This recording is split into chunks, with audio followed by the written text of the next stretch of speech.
Magluluto tayo ng chicken adobo. Pinainit ko na yung pan natin. Lagyan ko na siya ng oil. Okay. Ipainit ang oil hanggang mainit na siya. Ilagay na natin ang onion. You can use white onions or the red onions. Depende na yan sa inyong taste, guys. Ayan. Haluin natin. Lagay natin ng medium yung temperature. The heat temperature, ilagay natin sa medium. Okay? And then, ilagay na natin yung garlic. Pagsama-samahan natin.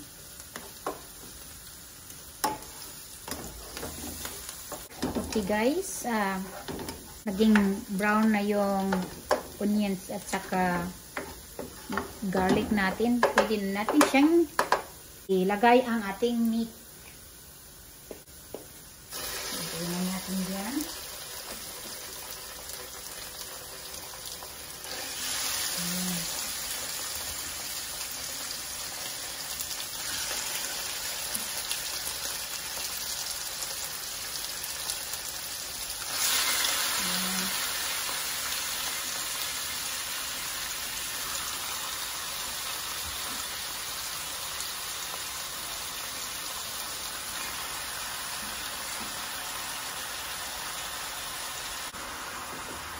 Paghaluin na natin.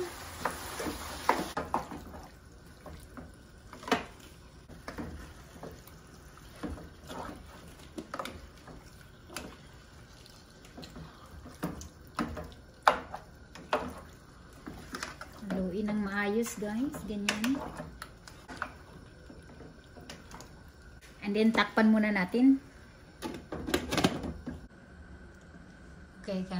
Okay guys, titingnan natin ating paghaluin ulit.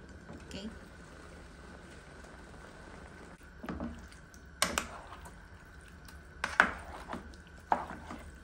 Yan.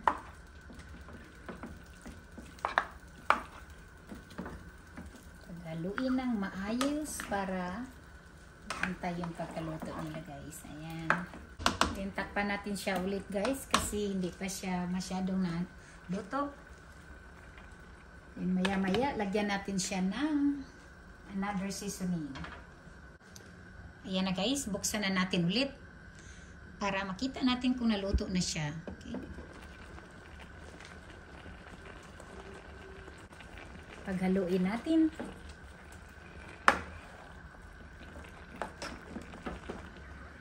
Ayan guys.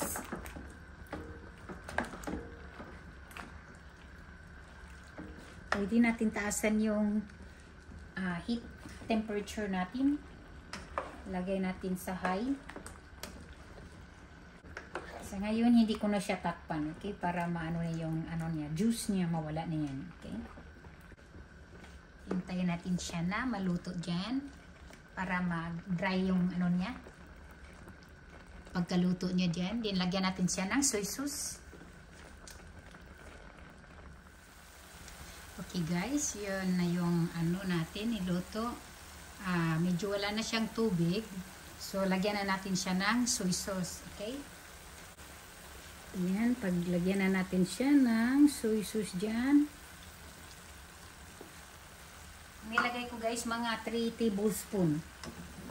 So, ayan. Paghaluin na natin. Ayan guys. So, yung adobo natin guys, wala siyang fats. So, lahat siya meat guys. So, pork and chicken. They're all boneless. So, ayan guys. So, lagyan natin siya ng mga seasoning tayo. This time, lagyan ko siya ng crushed red pepper. Ayan, red pepper guys. Lagyan ko siya ng hindi. Yan, gusto ko siya ng medyo mahalang-halang. Lagyan ko rin siya ng guys. Garlic, a little bit garlic powder. Ayan. Kunti lang guys. Yan, kasi may garlic na tayo kanina. Tsaka itong onion powder. Gusto ko kasi mawala yung ano yan dyan. Yung amoy pork and chicken. So, yan guys. And maglagay din tayo ng black pepper. Yung ilagay ko itong ganito guys. Ayaw ko nung yung dahon kasi yung asawa ko ayaw niya ng yung dahon na amoy ng dahon. So itong ilagay ko guys. Then paghaluin natin.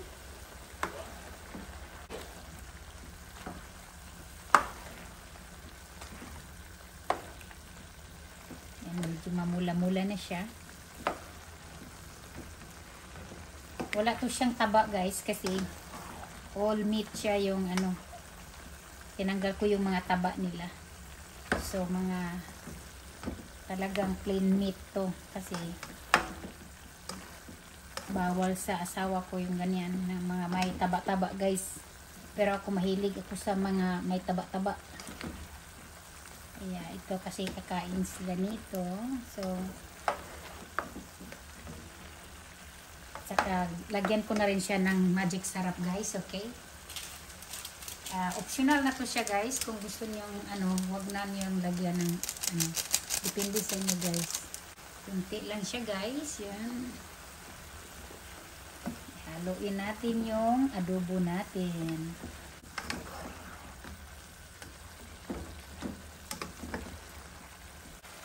Lagyan ko siya ng kunting brown sugar guys.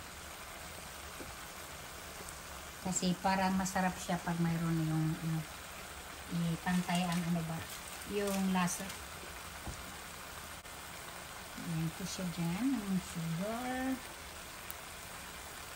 Ayan. Paghaluin lang natin. Ayan guys.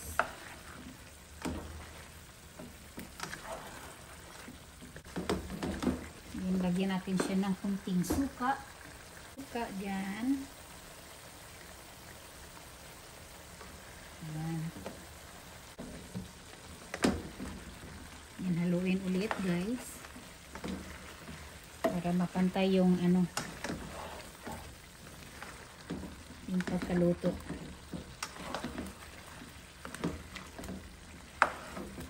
Ilagay natin yung itlog. Mayroon akong itlog na ilagay guys. Lagyan ko siya ng boiled egg. So ilagay na natin yung boiled egg natin para lalong sumasarap siya guys. Ayan.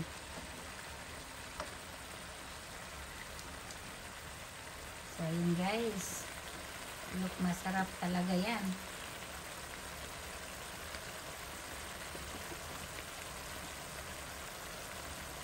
Ayan. So paghaluin lang natin.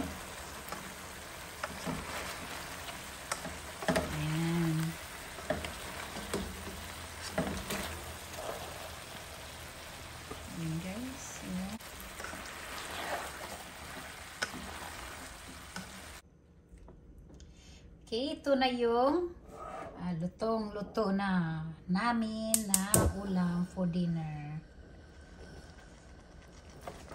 Ayan guys, yung pork and chicken adobo. Ayan, mukhang masarap na talaga siya guys. Yum-yum na siya guys. Ayan. Lagyan natin siya ng juice. Ayan.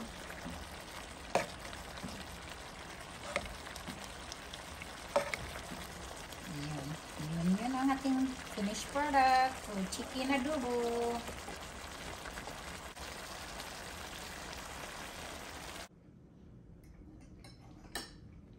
Here's our chicken adobo.